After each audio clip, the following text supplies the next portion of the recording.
સવારે ઉઠતાની સાથે આ 3 સંકેત મળે તો સમજી લેજો કે તમારું ભાગ્ય બદલાવાનું છે.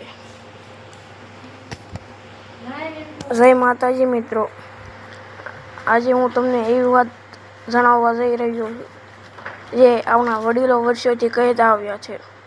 ઘણા લોકો આખી જિંદગી મહેનત કરે છે છતાં તેમને સફળતા મળતી નથી. જ્યારે કેટલાક લોકોના જીવનમાં અચાનક એવો સમય આવે છે કે જાણે ભગવાનની કૃપા વરસવા લાગે. પ્રશ્ન એ છે કે શું ભગવાન કોઈ સંકેત આપે છે? ઘણી ધાર્મિક માન્યતાઓ અને લોકવિશ્વાસ અનુસાર હા, જીવનમાં મોટા સારા પરિવર્તન પહેલા કેટલાક શુભ સંકેતો જોવા મળતા હોવાનું માનવામાં આવે છે. પરંતુ મિત્રો, એક વાત યાદ રાખજો, માત્ર સંકેતો પર વિશ્વાસ રાખીને બેસી રહેવું યોગ્ય નથી. સાચું ભાગ્ય મહેનત, સારા કર્મ, પ્રાર્થના અને સકારાત્મક વિચારોથી જ બદલાય છે. આજે આપણે એવા 3 સંકેતો વિશે જાણીશું જેને ઘણા લોકો શુભ માને છે. અને છેલ્લો સંકેત સૌથી રસપ્રદ છે, તેથી વિડીયો અંત સુધી જરૂર જોતા રહેજો. પહેલો સંકેત, મનમાં અચાનક શાંતિ અનુભવવી. ઘણા લોકો સવારે ઉઠે ત્યારે ચિંતા, તણાવ અને થાક અનુભવતા હોય છે. પરંતુ જો કોઈ દિવસ તમે ઉઠો અને કોઈ ખાસ કારણ વગર મનમાં અદ્ભુત શાંતિ અનુભવાય, ભગવાનનું નામ યાદ આવે, ગુસ્સો ન આવે અને આખો દિવસ સારો જશે એવી લાગણી થાય, તો ઘણા લોકો તેને શુભ સંકેત માને છે. એવું માનવામાં આવે છે કે સકારાત્મક ઉર્જા તમારા જીવનમાં પ્રવેશ કરી રહી છે. આવા દિવસે કોઈનું દિલ દુભાવશો નહીં. વડીલોના આશીર્વાદ લો અને ભગવાનનું સ્મરણ કરીને દિવસની શરૂઆત કરો. બીજો સંકેત, સવારે શુભ દ્રશ્ય કે શુભ અવાજ. આપણા શાસ્ત્રો અને લોકપરંપરાઓમાં સવારે મળતા કેટલાક દ્રશ્યોને શુભ માનવામાં આવે છે.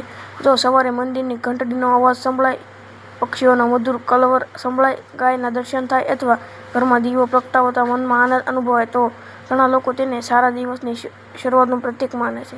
આવા સમયે ભગવાનનો આભાર માનો અને મનમાં એક સારો સંકલ્પ કરો. સારા વિચારો સાથે શરૂ થયેલા દિવસો ઘણીવાર સારા પરિણામ તરફ દોરી જાય છે. ત્રીજો અને સૌથી ખાસ સંકેત, દેવી દેવતાનું સ્મરણ અથવા સ્વપ્ન. ઘણા ભક્તો કહે છે કે ક્યારેક સવારે જાગતા પહેલા અથવા જાગતાની સાથે જ કોઈ દેવી દેવતાનું સ્વપ્ન આવે છે.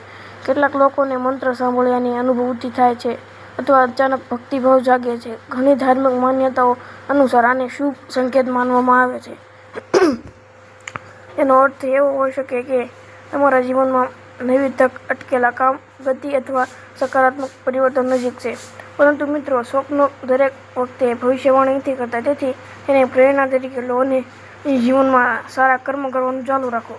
હવે એક મહત્વની વાત, ઘણા લોકો પૂછે છે કે અમને આવા સંકેતો કેમ નથી મળતા?